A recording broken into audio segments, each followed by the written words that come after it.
তো রেফাই খানদানের বুজুর্গ বলতেছিল, দাদা যান সালামের জবাব যখন এত জোরে দিলেন তো হাতটা বাহির করে দেন না, একটু চুমা দিয়া যায়। তো হাত বাহির হয়ে আসছে, পুরা পুরা মসজিদে নববী আলোকিত হয়ে গেছে।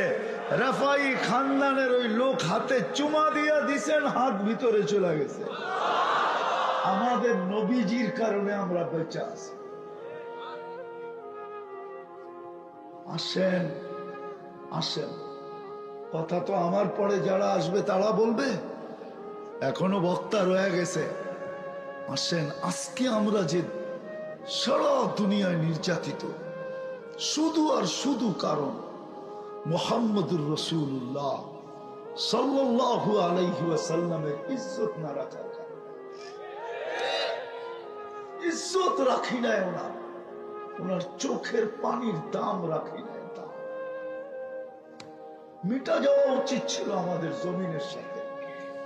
শুধু বন্ধুর সাথে ওয়াদা দেখা আল্লাহ আমাদেরকে টিকায় রাখতেছেন, আর এখনো পাহারা দিয়ে রাখতেছেন। না, বন্ধুর সাথে ওয়াদা, লা আতরুকু উম্মতাকা ফারদা ওয়া লা আতরুকু উম্মতাকা ওয়াহদা। আপনার উম্মতকে আমি দেখা রাখব। আমরা না চোখের পানির ইজ্জত রাখছি, না আল্লাহর রাসূলের জীবনের ইজ্জত রাখছি। যদি ইজ্জত রাখতাম তাহলে হায় হায় উম্মতে মুহাম্মাদি দেখলেই চিনা যেত যেটা উম্মতে মুহাম্মাদি। আমাদের উপরে রং হইতো, রং থাকতো, রং থাকতো। হাতে মেহেন্দি দেখলে কারো যেরকম বোঝা যায় যে মনে হয় বিয়ে করছে, নাইলে হাতে মেহেন্দি দিল কেন। আমাদেরকে রং দেখা বোঝা যেত এটা উম্মতে মুহাম্মাদি।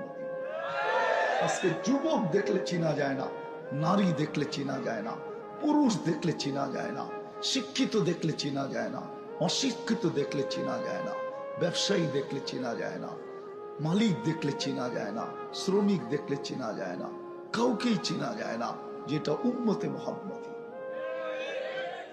যার কারণে আমরা নির্যাতিত।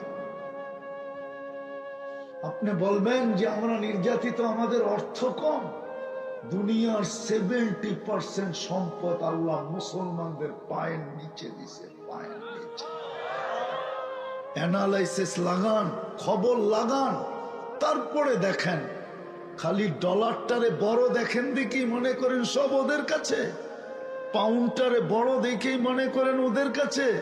পাউন্ড ছোট টাকা, দুনিয়ার সবচেয়ে বড় টাকা মুসলমানের কাছে। কুয়েতের টাকা